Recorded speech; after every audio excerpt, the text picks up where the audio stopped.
Hi good morning. അപ്പോൾ നമ്മുടെ ഇന്നത്തെ റെസിപ്പി എന്ന് പറയുന്നത് വളരെ ഹെൽത്തി ആയിട്ടുള്ള റെസിപ്പിയാണ് കേട്ടോ. നമ്മുടെ മുളപ്പിച്ച കടല തോരനാണ്.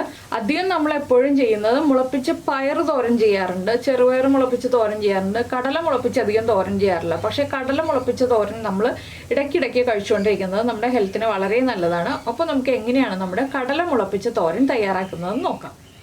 നമുക്ക് നമ്മുടെ ഇൻഗ്രീഡിയൻസ് നോക്കാം. ഞാനിപ്പോൾ ഒരു 1/2 കപ്പ് കടല മുളപ്പിച്ചെടുത്തിട്ടുണ്ട്. 2 ദിവസം സമയമെടുക്കും കടല മുളച്ച് വരാനായിട്ട്. അതുപോലെ തന്നെ ഒരു ചെറിയ സവോള ചെറുതായിട്ട് കട്ട് ചെയ്തെടുത്തിട്ടുണ്ട്. നീളത്തിൽ കട്ട് ചെയ്തിട്ടൊന്ന് കുറുകെ കട്ട് ചെയ്തെടുക്കുക. 1/2 കപ്പ് തേങ്ങ ചിരവിയതെടുത്തിട്ടുണ്ട്. 4 പച്ചമുളകും 3 ഉള്ളിയും എടുത്തിട്ടുണ്ട്. ഇത് നമുക്ക് അരപ്പിനായിട്ടാണ്. അപ്പോൾ ആദ്യം നമുക്ക് കടല വേവിച്ചെടുക്കാം. കടല കുക്കറിലൊന്നും വേവിച്ചെടുക്കണ്ട, ചട്ടിയിൽ തന്നെ വേവിച്ചെടുത്താൽ മതി. ഇല്ലെങ്കിൽ നിങ്ങൾക്ക് കുക്കറിൽ ഒരു വിസിൽ വരുന്നത് വരെ വേവിച്ചെടുക്കാം. കടല വേഗം തന്നെ കുക്കായി കിട്ടും.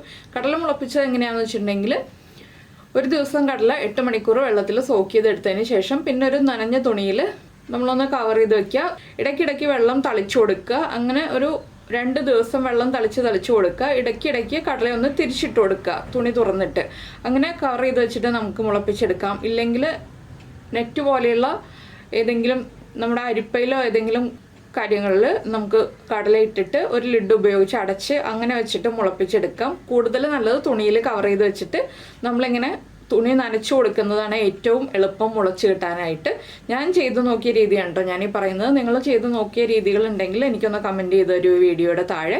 അപ്പോൾ നമുക്ക് ആദ്യം നമ്മുടെ കടല വേവിക്കാനുള്ള കാര്യങ്ങൾ നോക്കാം.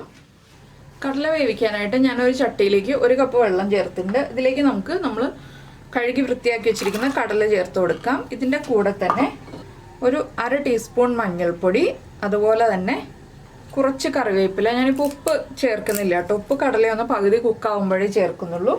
പിന്നെ ചേർക്കുന്നത് നമ്മൾ സാധാരണ കടലയിലേക്ക് ചേർക്കാത്തൊരു കാര്യമാണ്. കടലക്കറിയിലൊക്കെ ചേർക്കുന്നതാണ്, എങ്കിലും കടല വേവിക്കുമ്പോൾ ചേർക്കാത്തൊരു കാര്യമാണ്. ഒരു 1/4 ടീസ്പൂണിൽ മേലെ, 1/2 ടീസ്പൂൺ വേണ്ട, 1/4 ടീസ്പൂണും ഒരു പിഞ്ചും കൂടി നമ്മുടെ പെരിഞ്ജീരകം പൊടിച്ചത്.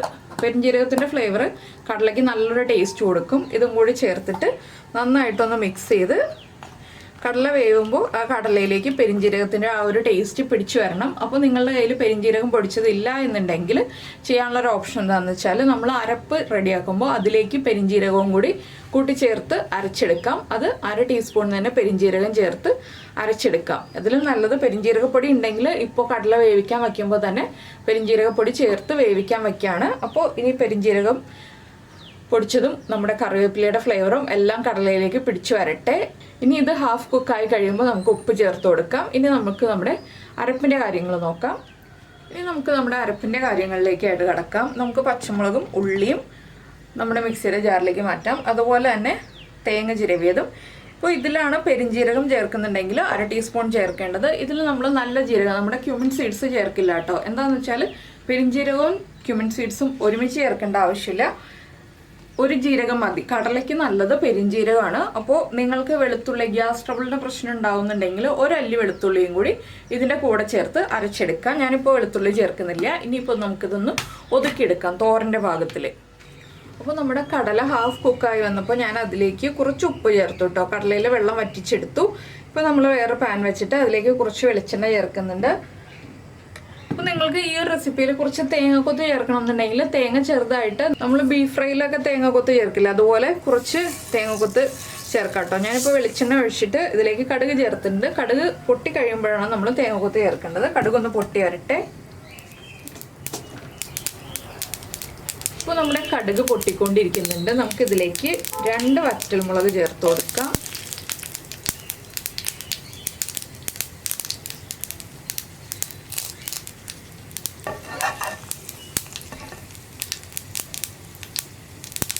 വറ്റൽമുളക് ചേർത്തിട്ട് ഉടനെ തന്നെ നമ്മൾ തേങ്ങക്കൊത്ത് ചേർത്ത് കൊടുക്കുക. ചേർക്കാണ് ടേസ്റ്റ്. ഞാനിപ്പോൾ ചേർക്കുന്നില്ല എന്ന് പറഞ്ഞല്ലോ, അപ്പോൾ ടേസ്റ്റ് കൂടാൻ വേണ്ടിയിട്ട് പറഞ്ഞു എന്നേ ഉള്ളൂ. ഇനി നമുക്ക് കുറച്ച് കറിവേപ്പില ചേർക്കാം. കറിവേപ്പില ചേർത്ത് ഉടനെ തന്നെ നമുക്ക് നമ്മൾ കട്ട് ചെയ്ത് വെച്ചിരിക്കുന്ന സവോള ചേർത്ത് കൊടുക്കാം.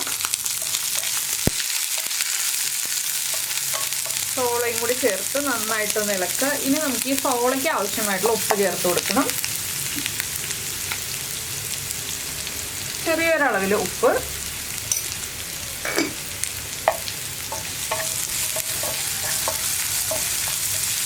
പിന്നെ നമ്മുടെ സവോളയ്ക്ക് ആവശ്യമായിട്ടുള്ള മഞ്ഞൾപ്പൊടി, അതുപോലെ നമ്മുടെ അരപ്പിനും ആവശ്യമായിട്ടുള്ള മഞ്ഞൾപ്പൊടി ചേർക്കുക. നമ്മൾ കടലയിൽ മാത്രമേ മഞ്ഞൾപ്പൊടി ചേർത്തിട്ടുള്ളൂ, അരപ്പിൽ മഞ്ഞൾപ്പൊടി ചേർത്തിട്ടില്ല. ഒരു 1/4 ടീസ്പൂൺ മഞ്ഞൾപ്പൊടി ഞാനിപ്പോൾ ചേർത്തിട്ടുണ്ട്. സവോളയൊന്നും ഒരുപാട് വഴറ്റിയെടുക്കേണ്ട ആവശ്യമില്ല, ജസ്റ്റ് ഒന്ന് ട്രാൻസ്പെറൻ്റ് ആയി വരുന്നത് വരെ വഴറ്റിയാൽ മതി.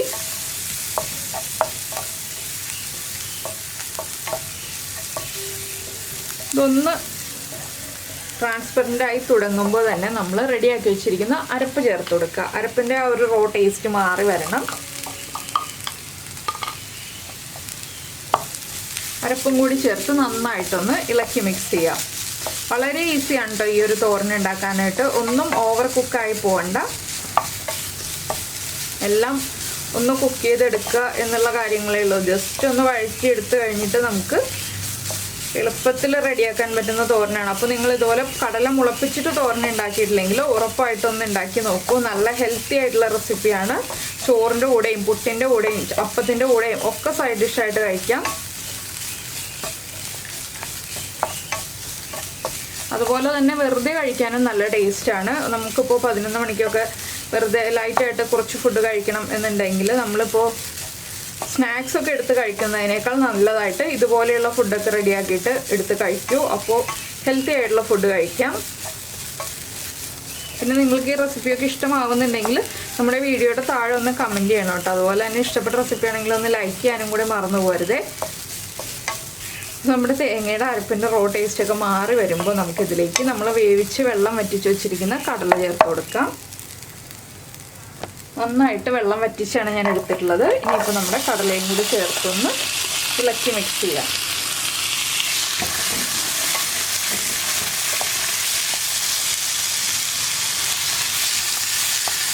നന്നായിട്ടൊന്ന് ഇളക്കി മിക്സ് ചെയ്ത് ഒന്ന് ഡ്രൈ ആക്കി എടുത്തിട്ടുണ്ടെങ്കിൽ നമ്മുടെ മുളപ്പിച്ച കടലത്തോരൻ റെഡി ആയി കഴിഞ്ഞു. ഇത്രയേ ഉള്ളൂ കടലത്തോരൻ്റെ പരിപാടി. അപ്പോൾ ഈ ഒരു ടേസ്റ്റിയും ഹെൽത്തിയുമായിട്ടുള്ള റെസിപ്പി നിങ്ങൾക്ക് എല്ലാവർക്കും ഇഷ്ടമായിട്ടുണ്ടാവുമെന്ന് വിചാരിക്കുന്നു. അതുപോലെ തന്നെ നമ്മുടെ വീഡിയോ പ്രസൻറ്റ് ചെയ്യുന്ന രീതിയൊക്കെ നിങ്ങൾക്ക് ഇഷ്ടമായി എന്നുണ്ടെങ്കിൽ നമ്മുടെ ചാനലൊന്ന് സബ്സ്ക്രൈബ് ചെയ്ത് സപ്പോർട്ട് ചെയ്യണേ. സബ്സ്ക്രൈബ് ചെയ്യുന്നതിന് ഈ വീഡിയോയുടെ താഴെയുള്ള ആ റെഡ് സബ്സ്ക്രൈബ് ബട്ടൺ ഒന്ന് ക്ലിക്ക് ചെയ്യുക. അതിൻ്റെ റൈറ്റ് സൈഡിലുള്ള ബെല്ലൈക്കണും ക്ലിക്ക് ചെയ്യുക. അപ്പോൾ ഓൾ എന്ന് പറഞ്ഞിട്ടൊരു ഓപ്ഷൻ കാണാം. ആ ഓളും കൂടി പ്രസ് ചെയ്തിട്ടുണ്ടെങ്കിൽ ഞാൻ എപ്പോഴും വീഡിയോ അപ്ലോഡ് ചെയ്യുമ്പോൾ നിങ്ങൾക്ക് നോട്ടിഫിക്കേഷൻ വരും. അപ്പോൾ നമുക്ക് നമ്മുടെ അടുത്തൊരു റെസിപ്പിയുമായിട്ട് അടുത്ത ദിവസം കാണുന്നതിന് മുൻപ് ഇതൊന്ന് ഡ്രൈ ആക്കി എടുത്തിട്ട് ഞാൻ കടലത്തോരൻ പ്രസൻറ്റ് ചെയ്യാനൊന്നുമില്ല, ജസ്റ്റ് ഇതിലൊന്ന് ഡ്രൈ ആക്കി എടുക്കുന്നതേ ഉള്ളൂ. അപ്പോൾ നമുക്ക് നമ്മുടെ അടുത്തൊരു റെസിപ്പിയുമായിട്ട് വീണ്ടും കാണാം.